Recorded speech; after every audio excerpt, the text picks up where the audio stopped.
News 18 Network।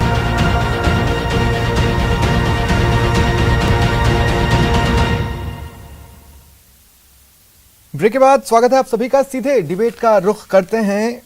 Ashish Chaturvedi ji, मैं आपके पास आ रहा हूं।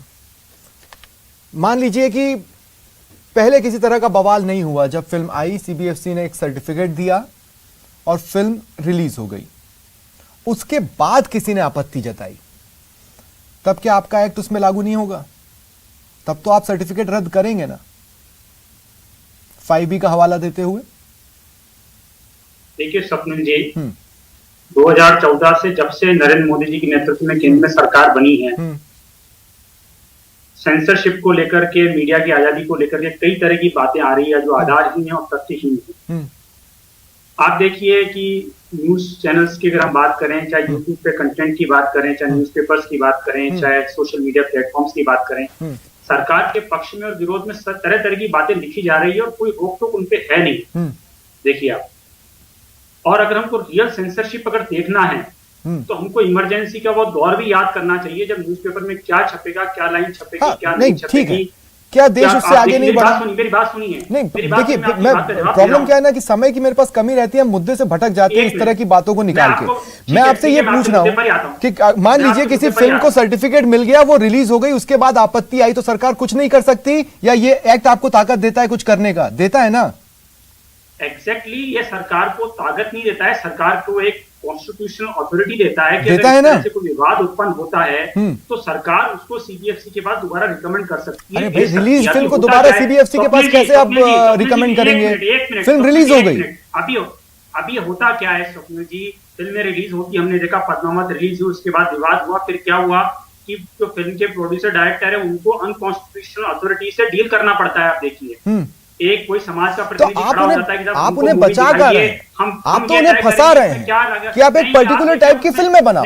देखिए आशीष जी, ऐसा है कि लड़कियों को छेड़ना, जो कि कानूनन जुर्म है, फिल्में उसके सीन्स दिखाती हैं। गोविंदा की कई फिल्मों में वो सीन्स है, वो देश की नैतिकता के खिलाफ है। आज आप गोविंदा की कई फिल्मों को रद्द कर सकते हैं। स्वप्निल जी, अभी सभी मेंबर्स को मैं सुन रहा था, वो कह रहे थे सीबीएफसी में जो भी अध्यक्ष बन रहा है, जो मेंबर्स जो सरकार ही नियुक्त कर रही है, तो अगर सरकार को नियंत्रण करना होता तो सरकार के पास तो वो प्लेटफॉर्म ऑलरेडी है ही सही। पर वो तो आप ही के चेहरे होते हैं, आप ही की विचारधारा वाले होते हैं।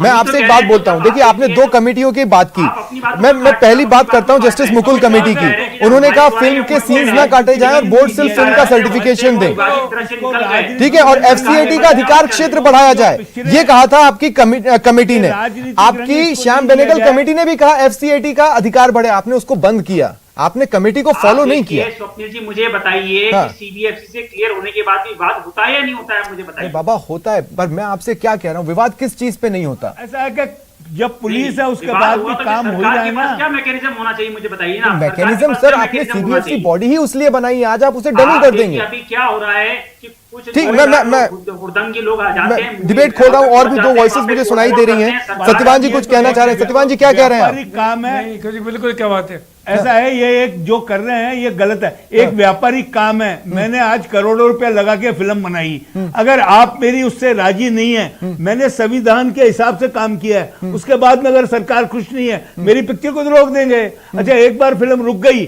उसके बाद में पायरेसी होगी, सब जगह चल जाएगी, कौन आएगा मेरी फिल्म देखने? तो ये तो फिर ऐसा तो नहीं होना चाहिए। पायरेसी पर तो कार्रवाई की बात हो रही है, हालांकि पॉलिसी के साथ नहीं, लेकिन सीधी कार्रवाई की बात हो रही है। आप ही को निम्बावत जी कुछ जोड़ रहे हैं, आपकी बात को शायद क्रॉस कर रहे हैं। निम्बावत जी क्या कह रहे हैं आप? सर, मैं बता रहा हूँ, इस जो संशोधन हुआ है उसको लेकर निर्माता को कहीं घबराने की जरूरत नहीं है। कैसे? एक साफ सुथरी फिल्म जनता को दे, और बिल्कुल आप साफ सुथरी फिल्म क्या, कई फिल्में प्रोड्यूस की है। अजीब भाई साहब, आपको नहीं लगता एक ही जैसी फिल्में आएंगी तो आप फिल्में देखना ही छोड़ देंगे? आपके हिसाब से देश प्रेम कुछ हो सकता है, मेरे हिसाब से कुछ हो सकता है। अच्छा भाई साहब, हाँ, क्या बोल रहे हैं आप राजीव जी? और सेंसर ने मेरी पिक्चर पास कर दी, लेकिन जरूरी नहीं है आप खुश हो उससे, तो अभी क्या कर सकते हैं? स्वप्निल जी, 2 बातें बड़ी महत्वपूर्ण है इस एक्ट के अंदर। पहली तो निर्माता जो है, अगर वो सीबीएफसी उसको सर्टिफिकेट देती है ए का, और वो चाहता है कि मेरे यू का सर्टिफिकेट मिलना चाहिए, अगर वो अपील करता था पहले एफसीएटी के अंदर, अपील ट्रिब्यूनल में, तो एक मामूली सी फीस लगती थी, सदस्य देखते थे और 6 हफ्ते में निर्णय आता था। अब क्या है, आपको जाना पड़ेगा कोर्ट के अंदर, और वो जो आपने जो हीरो हीरोइन लिए थे 25 साल की उम्र के, नहीं, तो लेकिन 50 सर, साल के हो जाएंगे तब फिल्म का निर्णय निकल पाएगा। आपका जो ये कार्यकाल आश्चर्य की रहा बात है। सीबीएफसी में, मैं उसे डिमीन नहीं कर रहा हूं, जी। लेकिन सीबीएफसी ने कोई बहुत अच्छा रास्ता आज तक नहीं लिया है। वो सदियों से लोगों की शक की निगाहों में ही रहा है, ये तो आप जानते हैं ना। देखिए अरे वैसे काम करने वाले पे शक तो होगा ही होगा ना। मैं आपको जो बता रहा हूं, आदमी काम करेगा उसके ऊपर तो क्या है, शक होगा ही होगा। समय के संग जो काम नहीं करेगा उस पर समय शक के नहीं संग होगा। परिवर्तन होने चाहिए। हाँ। लेकिन परिवर्तन जो होते हैं आपने खुद वो ने अभी समय के बताया, अनुरूप होने अगर मैं चाहिए और बोलता समय के कि- अनुरूप दिख नहीं रहे। हाँ, अभी आपने कहा 108 साल पुराना कानून इटली ने वापस ले लिया। हाँ। मैं ये बात बोलता शायद इसका विरोध होता। आपने बोला अच्छा करा, आपने बात बोली है। ठीक है। समय के संग परिवर्तन होने चाहिए। अवधेश जी कुछ पायरेसी कह पे रहे हैं। कानून अवधेश जी आना क्या- चाहिए। क्या जोड़ रहे हैं नहीं, आप? पायरेसी क्या होती है? अवधेश जी क्या जोड़ रहे हैं? नहीं सर, पायरेसी पे कानून आना चाहिए। मैं बोल रहा हूं आपको, स्वप्निल जी देखिए, पायरेसी पे कानून होना चाहिए। स्वप्निल जी देखिए, हाँ बोलिए। स्वप्निल जी देखिए, इसका सबसे व्यवहारिक और सही समाधान ये है कि जो सेंसर बोर्ड है उसकी रेंज को थोड़ा बढ़ाया जाए। अलग अलग क्षेत्र के लोग उसमें मेंबर बनाए जाएं, जिससे किसी भी क्षेत्र की कोई आपत्ति आती है, उसमें आपत्तिजनक बात होती है तो वो उसको पकड़ सके।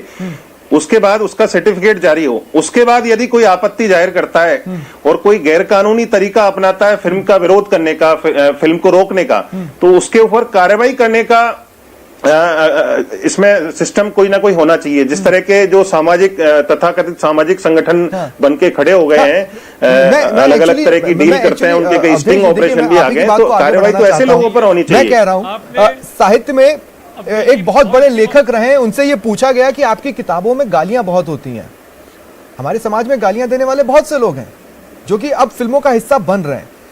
बेसिकली हमें यह समझना पड़ेगा कि फिल्मों में जो हम देख रहे हैं वो एक किरदार है ना।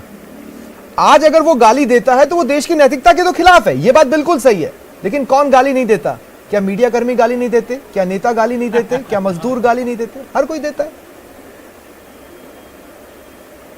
जो स्वप्निल जी, जो अवधेश जी ने बात की है, उस बात में बहुत देखिए स्वप्निल जी, कोई भी हाँ बोले अवधेश जी। कोई भी फिल्म निर्माता जब फिल्म बनाता है तो उसका एक लंबा प्रोसेस होता है। हाँ। उसमें भारी पैसा खर्च होता है। तो क्यों कोई ऐसी चीज बनाएगा जो विवादों में हो? विवाद यदि होते हैं केवल प्रचार पाने के लिए, वहां तक तो ठीक है। जो मैनिपुलेटेड कंट्रोवर्सी होती है वहां तक ठीक है, लेकिन ऐसी फिल्म कोई नहीं बनाएगा समय और पैसा खर्च करके जो किसी कानूनी वजह से अटक जाए, रिलीज नहीं हो। आप वो तो ऐसी तो कोई नहीं बनाएगा। तो बनाने वाला सबसे पहले सबसे ज्यादा ध्यान रखता है। लेकिन ये आप इंटेंशनली किसी कभी ये नहीं सोचा था। मोरल पुलिसिंग एक अलग चीज हो गई, लेकिन ये तो डायरेक्ट पुलिसिंग है जो इस वक्त एक्ट में हमें मोटे तौर पे नजर आ रहा है। राजीव जी कुछ बोल रहे थे। राजीव जी क्या बोल रहे हैं? शॉर्ट में बोलिए, फिर मुझे ए के जैन साहब के पास जाना है। अवधेश जी ने जो बात कही है, हाँ। उस बात में बहुत दम है। समय समय पे सीबीएफसी भी कभी कोई ऐसा विषय आता है जिसमें एक्सपर्ट की राय लेने की जरूरत पड़ती है, तो उनको बुला के भी राय ली जाती है, उनको दिखाया जाता है। सीबीएफसी अपने आप के अंदर एक संवैधानिक शक्ति है, एक संस्था है। उसको कम करने से निश्चित रूप से अभिव्यक्ति की स्वतंत्रता के अधिकार का हनन होता है। ये जो अमेंडमेंट एक्ट है, इसके ऊपर पुनर्विचार किया जाना चाहिए। ठीक है। पायरेसी के लिए मैं बोल रहा था।